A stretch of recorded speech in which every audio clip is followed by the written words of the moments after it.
देखिए balancing chemical equation कैसे करना है। हम इसे हिंदी में संतुलित रासायनिक संतुलित समीकरण भी बोलते हैं। तो हम इसको कैसे इक्वेशन के थ्रू कैसे बनाएंगे, ठीक है। इक्वेशन के थ्रू इसे हम कैसे बनाएंगे, कैसे बैलेंस करेंगे, इसको हम देखते हैं। चलिए तो स्टार्ट करते हैं। इसमें देखिए दो साइड है LHS RHS, ठीक है। LHS में यहाँ पर दो सब्सटेंस है Hg और O, यहाँ पर Hg प्लस O2, ठीक है। तो यहाँ इस पूरे को हम A सपोज करेंगे, इसको B और इसको C, क्योंकि जब भी कोई इक्वेशन होता है तो हम क्या करते हैं, वेरिएबल्स रखते हैं A B C के फॉर्म में, ठीक है। तो हमने भी इसको A B और C मान लिया, ठीक है। तो अब देखना है कि A में Hg जो है, A में कितना है, 1 है, 1A।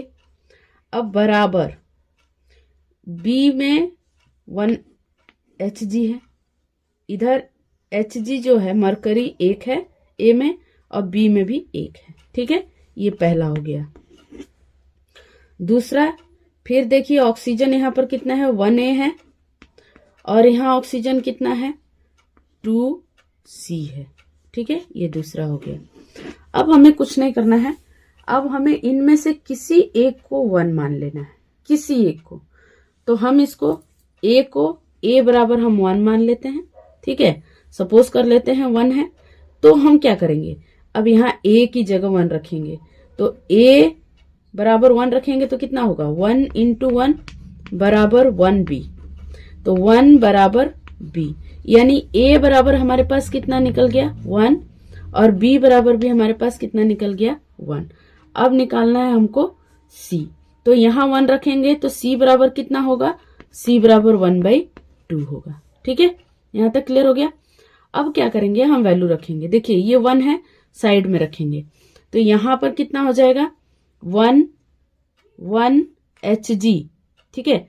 अब इसको हम थोड़ा सा मिटा देते हैं। तो A बराबर हमारे पास कितना निकला, 1, B बराबर 1 और C बराबर 1/2, ठीक है। अब यहाँ वैल्यू रखेंगे तो 1 HgO, Hg यहाँ भी 1 प्लस यहाँ 1/2 O2। आप इसको भी लिखिएगा तो कोई गलती नहीं है, लेकिन देखिए कैसे करना है। अब इसको सीधा रूप करते हैं, इन दोनों का एलसीएम लेंगे तो यहाँ 2 आ जाएगा, तो 2 आ जाएगा तो यहाँ 2 Hg हो जाएगा, अब प्लस 1 O2 हो जाएगा, और ये जो नीचे 2 है वो यहाँ पर ट्रांसफर हो जाएगा, तो 2 HgO, ठीक है। देखिए ये बैलेंस हो गया, कोई दिक्कत नहीं। इसी तरह से दूसरा देखेंगे एक।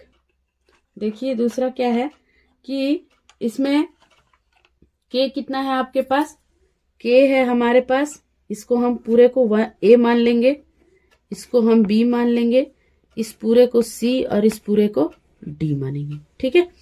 तो यहाँ पर देखते हैं ये LHS साइड है और ये दोनों RHS साइड है।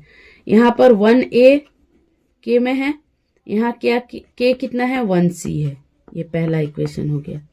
दूसरा देखिए यहाँ 2 हाइड्रोजन है, ये यहाँ पोटेशियम का हो गया, यहाँ हाइड्रोजन का होगा। तो हाइड्रोजन कितना है यहाँ पे, 2B है, बराबर यहाँ हाइड्रोजन कितना है, देखिए C में 1C है अब प्लस 2D है, ठीक है। ये दूसरा इक्वेशन हो गया। तीसरा में देखिए यहाँ ऑक्सीजन के लिए है, यहाँ 1B है अब बराबर 1B है, और इधर ऑक्सीजन कितना है, 1C और कहीं नहीं है। ये तीसरा हो गया। अब मैंने क्या बताया कि किसी एक को 1 मान लीजिए, किसी एक को 1 मान लीजिए। तो हमने A बराबर 1 मान लिया, ठीक है। आप B भी मान सकते हो, C भी मान सकते हो, किसी को भी मान लो। तो जब हमने यहाँ 1 रखा तो C बराबर भी कितना आ गया, 1 आ गया पहले इक्वेशन से, ठीक है। अब C बराबर 1 आ गया, जब C 1 आ गया तो 1 ही आएगा, तो B बराबर 1 हो गया तीसरे इक्वेशन से। देखिए तीसरे इक्वेशन से, तीसरे इक्वेशन में अगर C बराबर 1 रखा हमने तो B बराबर भी कितना आएगा, 1 आएगा। अब हमें निकालना है D, तो B बराबर 1 रखेंगे यहाँ पे, तो 2 × 1 बराबर 1 प्लस 2d हो गया ना। तो ये देखिए 2 माइनस 1 बराबर 2d, तो 1/2 बराबर d। अब d कितना निकल गया, 1/2 निकल गया। d बराबर कितना निकला, 1/2 निकला। ठीक है, तो आगे देखते हैं क्या हो रहा है इसके साथ। फिर इसको अब लिख देंगे जो जहां है। ठीक है, तो a बराबर 1, तो यहां पर हम 1 लिखेंगे, 1k प्लस b बराबर 1 H2O, c बराबर 1 KOH प्लस हाइड्रोजन की जगह पे 1/2 H2। फिर वही करना है, आपको एलसीएम ले लेना है। तो जब एलसीएम लेंगे तो ये 2 कहाँ चलाएगा, यहाँ चलाएगा, KOH प्लस H2, और इसके नीचे जो 2 था इन दोनों के साथ ट्रांसफर हो जाएगा। तो यहाँ हो जाएगा 2K प्लस 2H2O। अब देखिए बैलेंस हुआ कि नहीं। देखिए पोटेशियम 2, यहाँ 2, हाइड्रोजन 2, हाइड्रोजन 2, हाइड्रोजन 4, 2 और 2 4, ऑक्सीजन 2, ऑक्सीजन 2। देखिए बैलेंस हो गया। तो ये है इक्वेशन का। अब एक और तीसरा देखते हैं जिससे आपको और अच्छी तरह से समझ में आ जाएगा। चलिए तीसरा एक सवाल देखते हैं। इसको हम ए मानते हैं, इसको बी, इसको सी और इस पूरे को डी। ठीक है, तब इसमें क्या करना है हमको। तो ए में क्या क्या है, कार्बन है, तो कार्बन की जगह यहाँ 2 है, 2A बराबर, अब देखिए कार्बन इधर कितना है, यहाँ पर 1C है। ठीक है, ये एक इक्वेशन बन गया। अब दूसरा क्या है, हाइड्रोजन है, देखिए 2A। अब हाइड्रोजन देखिए इधर कितना है, यहाँ 2D है, 2D है। ठीक है, ये दूसरा इक्वेशन, और नहीं है हाइड्रोजन कहीं। अब बी देखिए, ऑक्सीजन के लिए बी में है 2B बराबर, इधर ऑक्सीजन कितना है, यहाँ 2C प्लस 1D।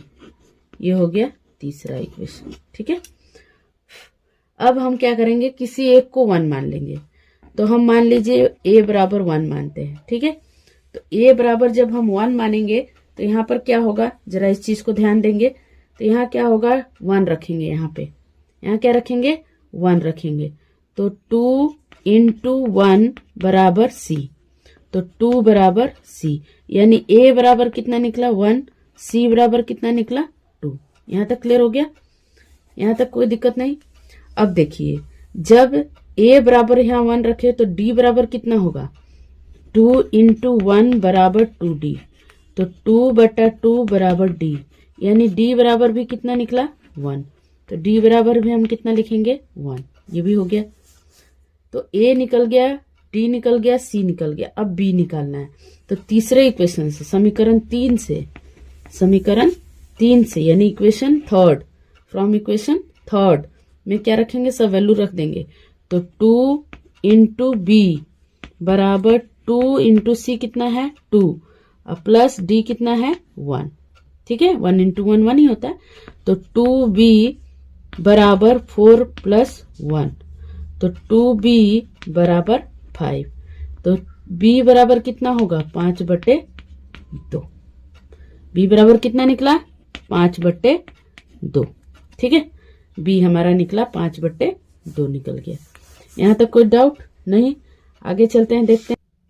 अब हम इसकी वैल्यू रखते हैं। a की जगह कितना रखना है, 1 C2H2 प्लस O2 बराबर b बराबर कितना रखना है, 5/2। b बराबर कितना रखना है, 5/2।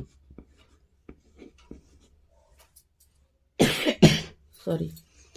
तो c बराबर कितना रखना है, 2CO2 प्लस d बराबर कितना रखना है, 1H2। ठीक है, तो अब मैंने कैसे बताया कि ये जो है एलसीएम लेंगे तो इधर चला आएगा, तो ये यहाँ चला आएगा। तो कितना आ जाएगा, 2C2H2 प्लस 5O2। अब ये 2 कहाँ चला जाएगा, ये तो एलसीएम लिए तो यहाँ आया, तो ये नीचे 2 बचा, ये 2 यहाँ चला आएगा, तो हो जाएगा 4CO2 प्लस 4H2O। अब बैलेंस देख लीजिए है कि नहीं है, देख लीजिए यहाँ पर कितना हो गया, यहाँ पर आपका 4 कार्बन हो गया, देखिए 4 कार्बन हो गया, 2 2 4 हाइड्रोजन हो गया, हाइड्रोजन कितना हो गया 4 हो गया, B5/2 तो 2 यहाँ रखे 5 और ये 2 4 हो गया, यहाँ पर 2 होगा, यहाँ पर कितना होगा 2 होगा। ठीक है, जब एलसीएम लेंगे तो ये 2 जो नीचे आएगा इससे भी मल्टीप्लाई होगा, फिर जो 2 बचेगा तो इससे होगा 2 और 2 4 हो गया और ये 2 1 जा 2 हो गया। ठीक है, तो देखिए कार्बन कितना हो गया 2 4 हो गया, 4 कार्बन कंप्लीट हो गया, हाइड्रोजन 2 2 4 हो गया, 4 हाइड्रोजन भी कंप्लीट हो गया। अब ऑक्सीजन देखिए 10, तो 4 दूनी 8 और 2 10, देखिए ये सारा इक्वेशन कंप्लीट हो गया, बैलेंस हो गया। तो इस तरीके से आप इक्वेशन के द्वारा भी बैलेंस कर सकते हैं, बहुत ही आसान है, कोई ज्यादा टाइम नहीं लगता है। ठीक है, तो इस तरीके से आप इसको प्रैक्टिस करेंगे। Thank you.